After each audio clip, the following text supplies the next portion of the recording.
Hey Weasleys, this is Charlie, and you're watching The Burrow. So, if you're a Harry Potter fan, you know that Harry Potter and the Cursed Child was released, parts 1 and 2 were released in book form just yesterday. From what I understand, I haven't read it yet, but it's not actually like a novelization, right? It's actually just a straight script, printed out script that you can read of the play if you don't have a chance to go see it for yourself. I'm really excited to read it eventually. Probably after I come back from my trip here over the next week, I'll pick it up. But also, what was really interesting to me, of course, is that for some of you, it's still the case, but yesterday was Harry Potter's birthday, July 31st. And so, having both these things converge at once, right? His birthday and also the release of the Cursed Child script in readily available form, and the fact that I didn't realize it, but it's almost 20 years since Harry Potter and the Sorcerer's Stone / Philosopher's Stone was published. Of course, there's going to be a lot of interesting things happening, right? So, I don't know. I guess it really made me think. It's been so long since we've had a Harry Potter book published, and seeing the stories about people who were waiting at midnight at their local bookstores dressed in their wizarding robes, or just on social media, seeing how excited people were about the release of the book really made me think about what the series has meant to me personally, and like what it meant to me just as someone who loved reading, not even as a writer.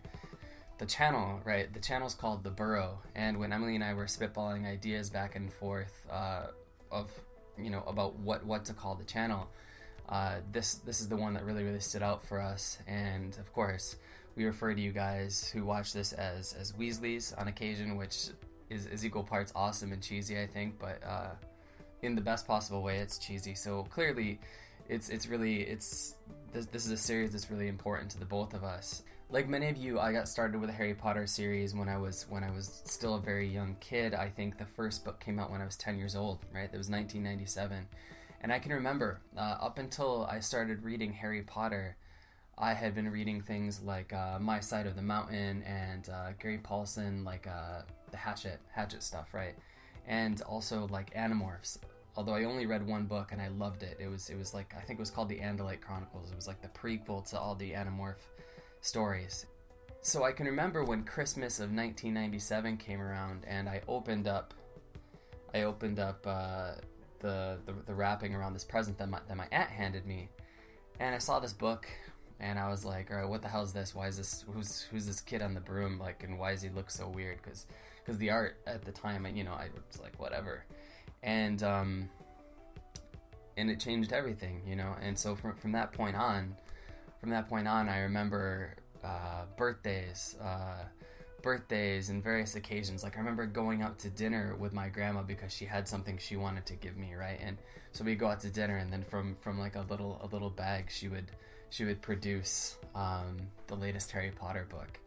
And so thinking about it now, I have so many memories because of Harry Potter, because of J.K. Rowling, and so many memories with my grandma that I never would have had, right?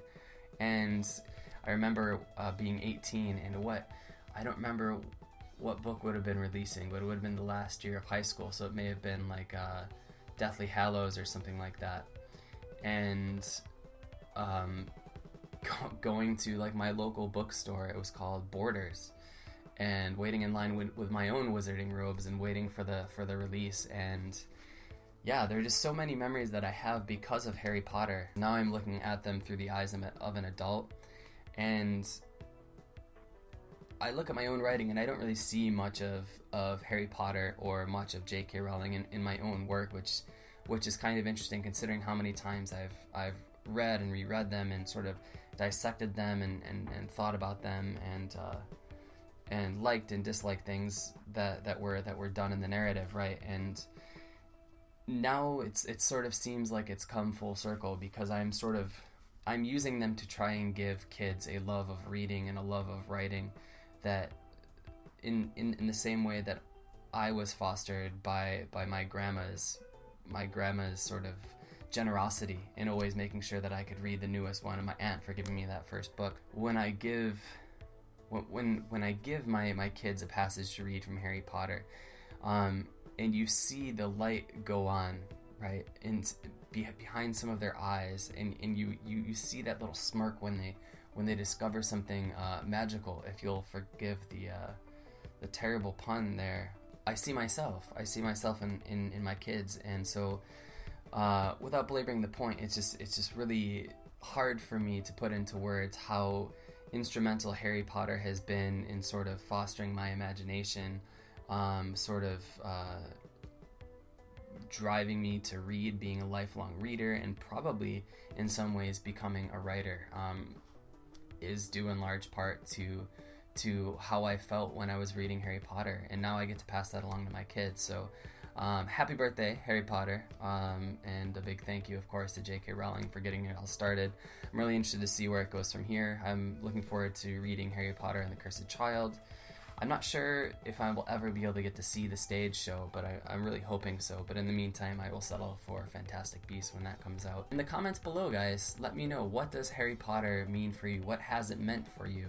Has it affected the way you write or draw or create videos or whatever your special kind of creation is? Please tell me about it down in the comments below. I'd love to hear from you guys. And on that note, please be sure to like and share the video if you did in fact like it. Check out all the other videos we have for you here on The Burrow. And after that, go write something awesome. Cheers. And I had a sequence of pages with a lot of stained glass windows, so I wanted to add some texture to that looked kind of like paint, or kind of made it look more like painted glass. So that was the purpose of this watercolor page.